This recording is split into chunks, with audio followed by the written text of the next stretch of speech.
In the first app, you already saw it, and throughout this course you will see it. Flutter by default embraces the material design system, the material design language.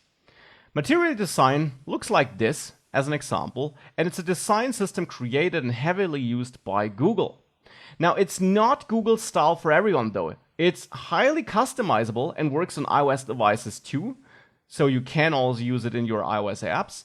And whilst material design is built into Flutter, you also find Apple-styled widgets in the Flutter framework which you can use. And in this course, I will show you both. I will show you how to build apps that look like the typical material design application. I will show you how to set up your own look, so neither material design, not iOS style. And I will also show you how you can get that iOS look with the so-called Cupertino widgets, which Flutter also offers. So here again, Flutter gives you full flexibility regarding how your app should look like, and in this course I'll cover all the different options and show you how you build different kinds of apps.